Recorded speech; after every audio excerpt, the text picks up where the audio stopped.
Welcome back to another episode, guys, of Cinemacast here, Season 2.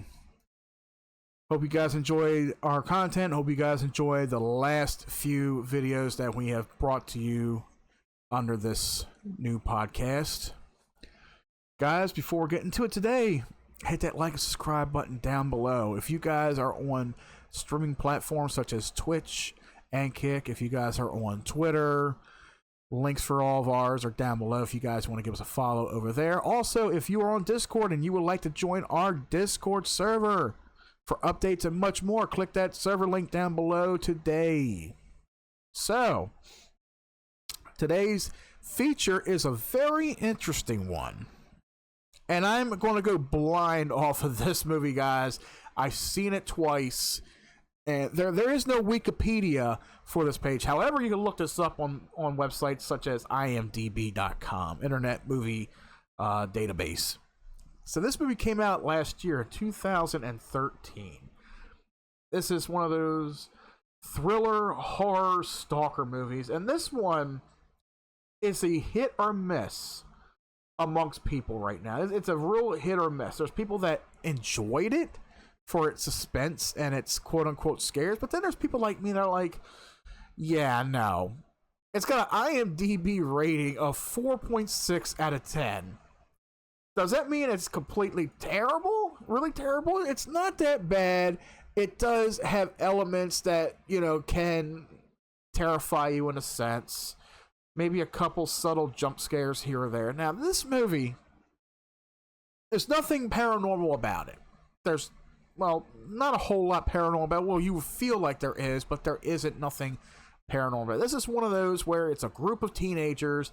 They take a trip out to an isolated summer house in the countryside, and then what starts as a peaceful getaway turns into a horrific nightmare when a masked man begins to terrorize them in the most gruesome ways. And it's funny because there's nothing really gruesome about this movie, though. This is one of those rare occasions where there's very few people that are starring in this movie. Very few. I'm looking at a list of them right now. You got Rory Alexander, Vanessa Borgli, Ann Bowler, Christine Donlan. There's a lot of actors and actresses that I do not recognize. Rachel Fowler, that name sounds familiar. But there's a lot of... There's only like 10 people. Only 10 people who had an excerpt in this movie. And it follows just a small group of like 3, maybe 4 teenagers. I think it's 3 teenagers. They go out to this house, it's a summer house. They go out there for the weekend or summer or whatever. I forgot what it was. I watched it twice. I watched this movie twice. Now, let me say this. So, it is very rare for me to find a movie where I can predict from the very beginning what's going to happen at the very end. And sure as hell, my prediction was right. This is something that I could predict, and I knew who the stalker was, who the killer was, whatever. I like, usually in a movie like that, you have your doubts. You figure, like, look at movies like Scream. Okay, so movies like Scream, anybody could be the serial killer. There's 6 Scream movies out, and of course you watch them right now. You know who the killer is and all. It's not too subtle, but then you really go into it and you're like, holy shit! Like, look at Scream 2. Like, I imagine one of the characters that you see is definitely the killer, but then it's like there's a curveball thrown your way and like, holy shit, I didn't realize that person would be. And then there's always some way that the killer relates to the victims. That's always a theme. It's very rare to have a movie where the killer has any kind of relation or doesn't have any kind of relation to the victim whatsoever. Look at the movie The Strangers. That movie terrified a lot of people when that came out in 2007, 2008. Like, you got this small family, there's this man, woman, and their daughter. They're in masks. They got these fucking sacks on their head. They never take them off.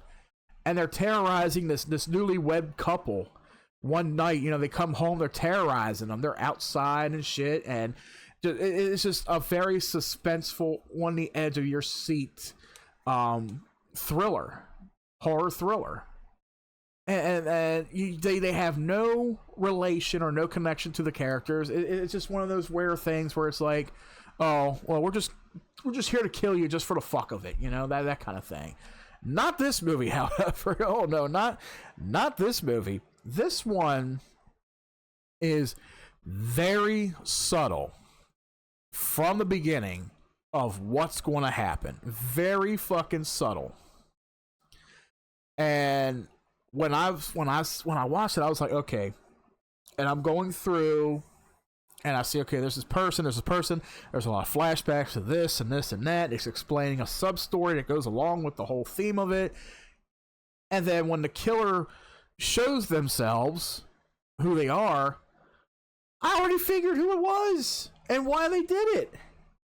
It just really fascinates me that I know exactly who it is and why they did it. So this movie, I did state that it's about a group of teenagers. They take a trip to the summer house, you know, but the reason for it is to get away from the stresses of what's occurring back at their house, back at their home. So one of their friends, high school buddies, college buddies, whatever, you know, they were taking, you know, the whole subtle story behind it. You see flashbacks, you see what happens. They were, you know, driving around. They were cruising around. 3 of them were having drinks. They were fucking drunk as shit. The one girl that was sitting in the front, you know, she was telling them to stop. And then the other friends were having a little fun with her, unbuckling her seatbelt, shit like that. And they ended up in a car accident. They ended up wrecking a car. 3 of them survived. The one girl that they were fucking with died instantly. She died. So, of course, the movie's going to open up, you know, with the girls, you know, she's grieving over the loss of her friend and all, and, you know, at the wake, the father's there, but then the father's like, you know, it should have been you. You should have been the one to go. My daughter shouldn't have gone. You know, this whole turmoil going on. There's so much turmoil between these two characters. And it's like, you know, this father hates this girl because of what happened and blames her for it. And she feels this blame so heavily. And like I said, throughout the movie, you see these subtle flashbacks as to what happened. And everything gets pieced and put together. And you get the story as to what happened. But then it all falls into place toward the end, of course.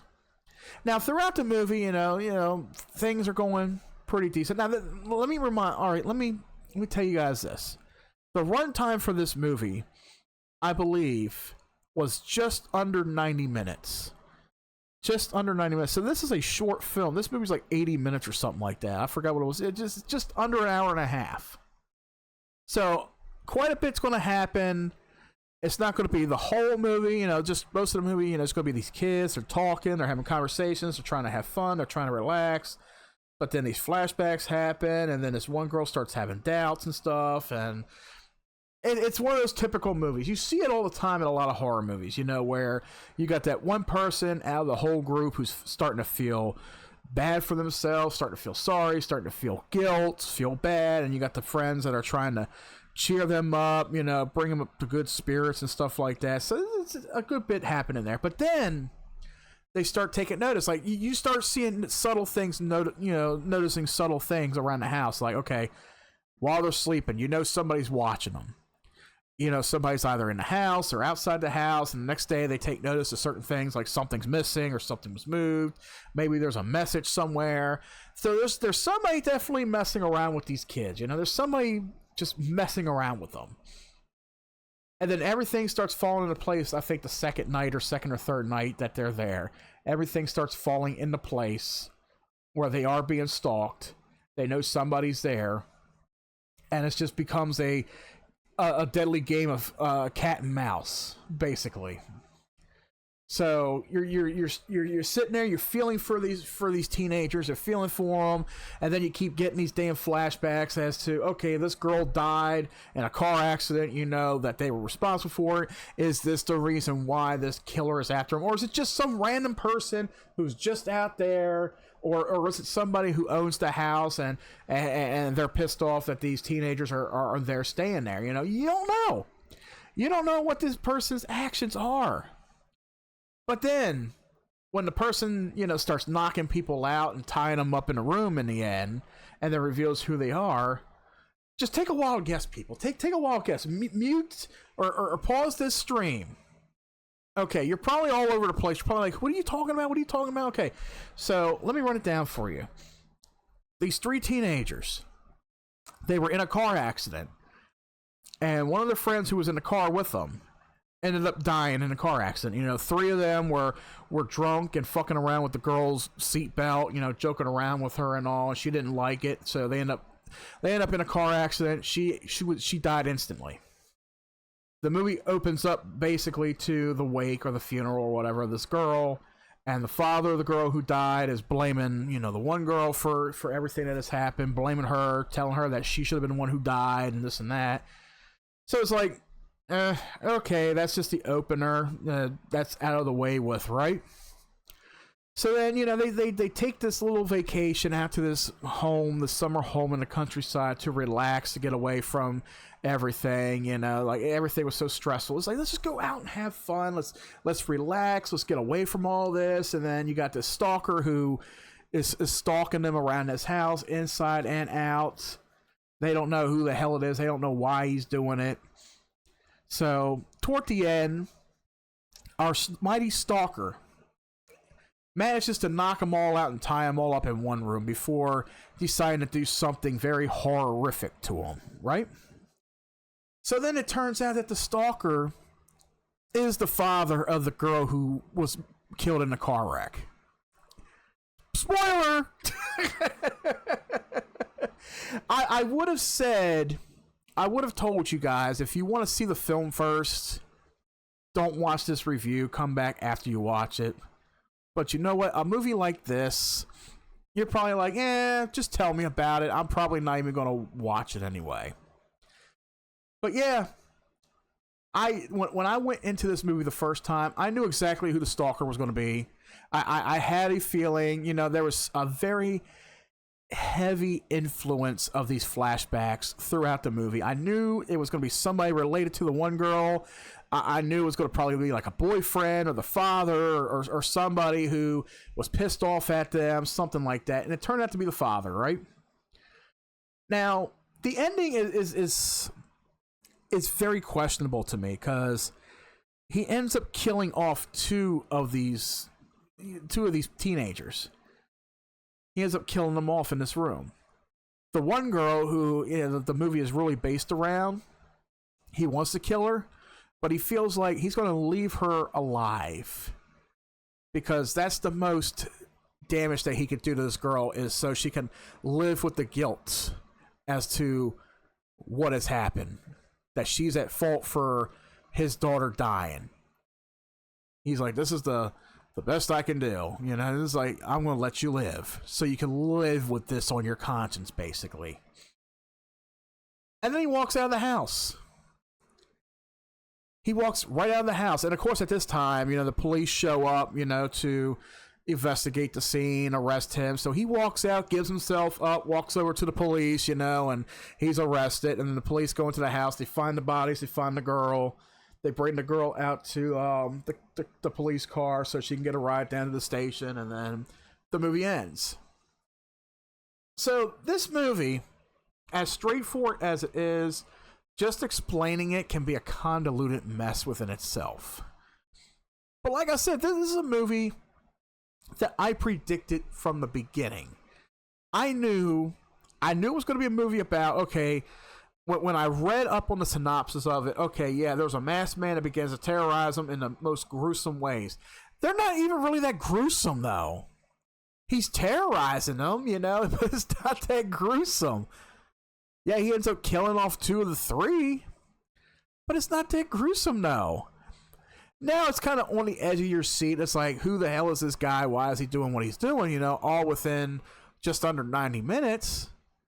But I gotta say, like, I automatically knew who the killer was. I automatically knew who the stalker was what they were going after, because like I said, there are some heavy themes in this movie that are very subtle. You know, the flashbacks with the kids in the car, you know, the teenagers in the car driving around leading up to the accident. Everything is so heavily emphasized in this movie.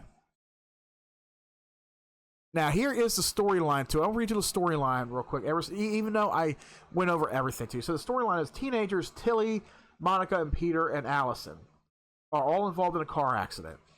Allison dies from her injuries, at her memorial, Allison's uncle... Oh, it was her uncle. It wasn't her father. I apologize. I went through this whole fucking time and told you it was her dad. It wasn't her dad. It was her uncle. Okay.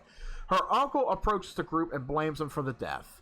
Monica suggests that they get out of town and stay at her grandparents' summer house in the countryside to work through the grief of the losing of their friend and to be out of sight until things have calmed down. When they get to the summer house, everything is normal and peaceful until a masked man starts to terrorize and punish them in the most horrific ways. Yeah. So I do apologize for that little tidbit. I've seen it twice.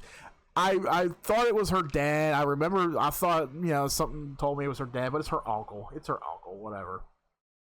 So, the user reviews. I'll read you all one user review. This is one person who actually enjoyed this movie. This person, I don't know, he called himself, Steve Singer. Okay. So this person said, Dark Windows tells the story of four friends. They are all out for a ride one night, and there's an accident and Allie is killed. The other three friends feel awful, especially Tilly, who was driving the car.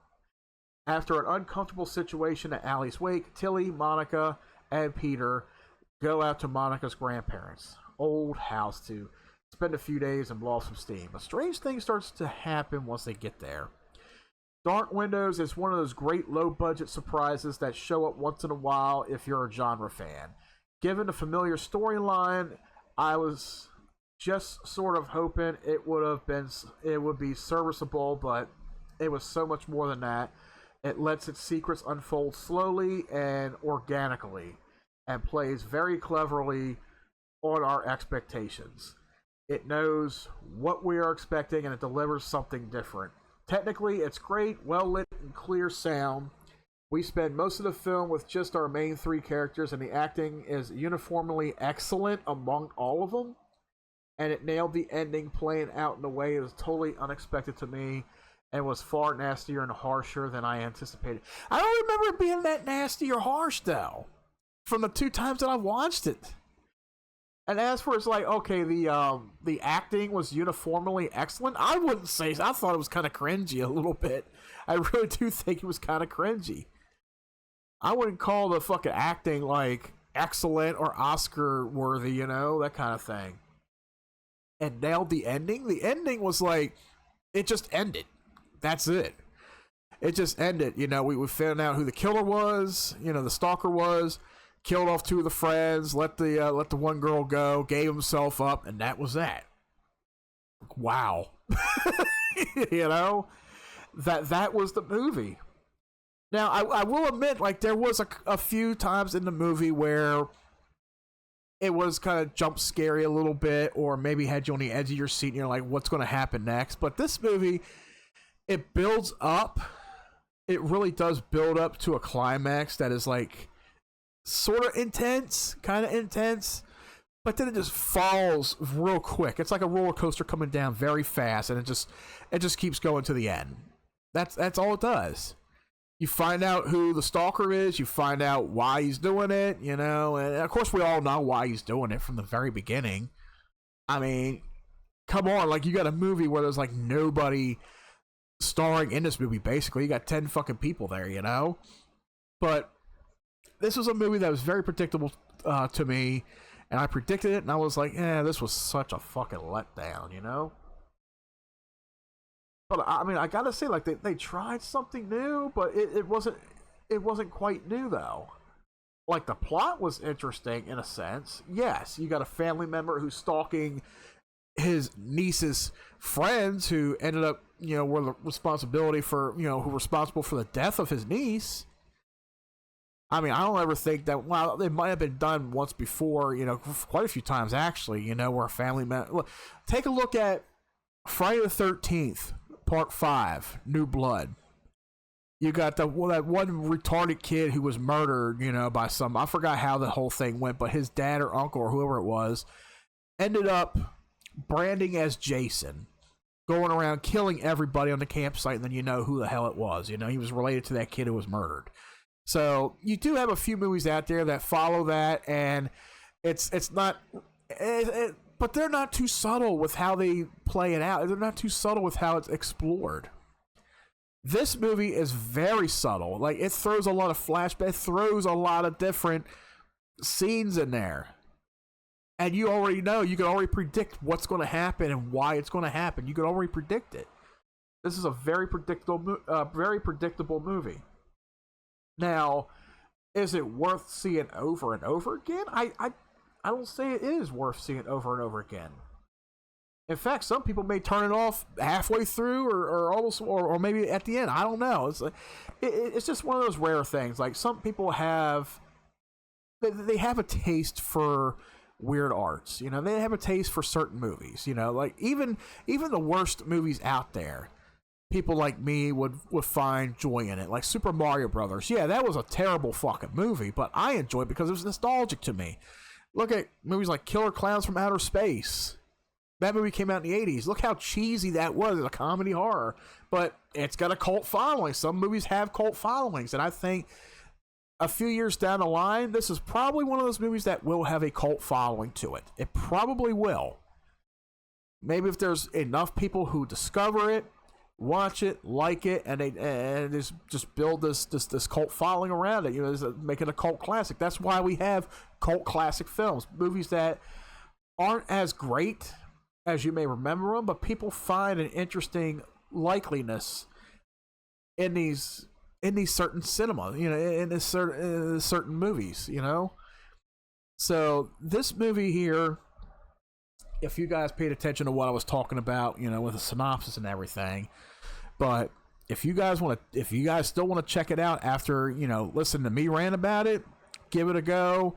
I think this movie was on Hulu. I believe it's still on Hulu. It might be. I watched it a completely different way.